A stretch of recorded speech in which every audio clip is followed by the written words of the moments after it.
Kang Warno, siapa yang tak kenal laki-laki nyentrik yang satu ini? Laki-laki pengangguran yang selalu berpenampilan necis ini memang sangat terkenal di seantero desa Kedung Jati, bahkan sampai di desa-desa tetangga. Kerjanya sehari-hari cuma petantang petenteng keliling kampung, nongkrong sana nongkrong sini, ngobrol ngalor ngidul dengan semua orang-orang yang ia temui. Meski kebanyakan orang malas menanggapi karena memang sudah hafal dengan tabiatnya. Gayanya memang nyentrik, dandanan necis, pintar ngomong, sok hebat dan sok pintar, makanya banyak orang yang kurang suka dengannya. Satu lagi, dia punya hobi yang unik, mengumpulkan barang-barang aneh seperti batu akik, keris, dan benda-benda aneh lainnya. Meski kebanyakan koleksinya hanya barang-barang imitasi, tapi ia bangga. Sering memamerkan koleksinya ke orang-orang dengan segudang promosi bahwa benda-benda itu asli, bertuah atau sakti. Dan ujung-ujungnya bisa ditebak, menawarkan agar orang-orang mau membeli barang-barang koleksinya dengan harga selangit. Warga desa Kedung Jati tentu saja sudah hafal dan tak pernah percaya dengan ocehan Kang Warno. Tapi kadang ada juga warga desa lain yang termakan bujuk rayunya, terutama orang-orang yang masih percaya dengan benda-benda yang dianggap bertuah, dan tak sedikit pula yang rela mengeluarkan uang yang tidak sedikit untuk membeli barang-barang yang sebenarnya imitasi itu. Hingga suatu ketika Kang Warno pun kena batunya.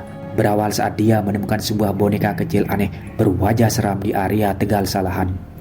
Benda itu pun segera dipamerkan kepada semua orang-orang yang ditemuinya, dengan dibumbui cerita bahwa benda itu keramat.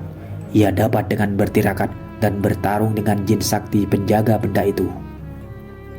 Orang-orang hanya mencibir karena tahu bahwa Kang Warno menemukannya secara tak sengaja saat sedang mencari kayu bakar.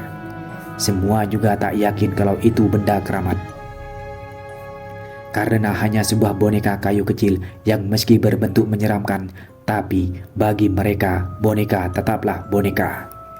Bisa saja cuma boneka bekas mainan anak-anak yang dibuang dan hanyut di sungai Tegal Salahan. Hingga suatu ketika saat Kang Warno memamerkan benda itu kepada Pak Munin, Pak Munin justru menyarankan agar Kang Warno mengembalikan benda itu ke tempat di mana Kang Warno menemukannya. Pak Munin yang memang sedikit mengerti dengan hal-hal gaib atau semacamnya, dan beliau melihat bahwa boneka itu memang bukan boneka biasa dan juga berbahaya. Kang Warno bisa celaka kalau tetap menyimpan benda itu, apalagi sampai menjualnya. Tapi dasar Kang Warno, nasihat dari Pak Munin cuma dianggap angin lalu. Justru karena Pak Munin yang dianggap tahu tentang hal-hal gaib itu bilang kalau itu bukan boneka biasa, membuat Kang Warno berniat untuk menjualnya. Dengan bantuan anaknya yang bekerja di kota, akhirnya Kang Warno bisa berkenalan dengan seorang kolektor benda antik dari kota. Dan di luar dugaan, sang kolektor itu berani membeli boneka itu dengan harga yang sangat mahal. Seperti kejatuhan durian runtuh, Kang Warno seolah menjelma menjadi orang kaya baru. Gaya tengilnya pun semakin menjadi-jadi, memborong perabotan rumah yang baru, pakaian-pakaian mahal, perhiasan emas untuk istrinya, dan banyak lagi ia beli. Tapi hal itu tak berlangsung lama, karena seminggu setelah Kang Warno menjual boneka aneh itu, teror pun dimulai.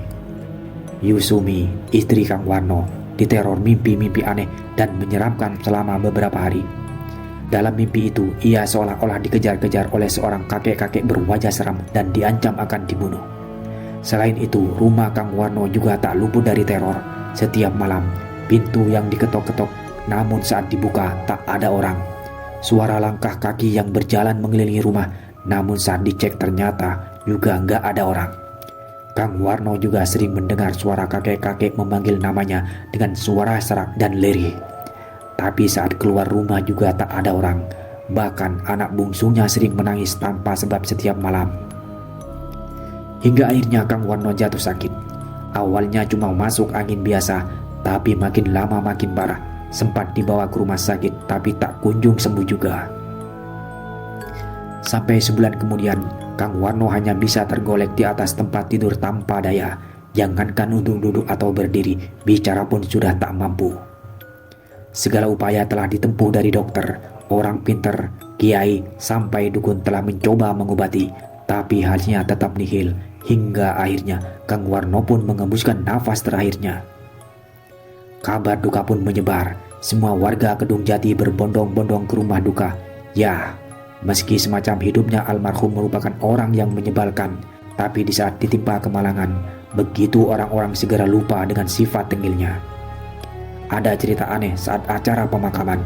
Beberapa orang konon katanya melihat seorang kakek-kakek misterius berwajah seram dan berambut putih panjang berdiri agak jauh dari liang lahat sambil menatap tajam ke arah peti mati yang akan diturunkan ke liang lahat. Tak semua orang melihat kakek itu, hanya beberapa orang, dan tak ada satupun yang mengenali si kakek. Tapi orang-orang melihatnya punya cerita yang sama.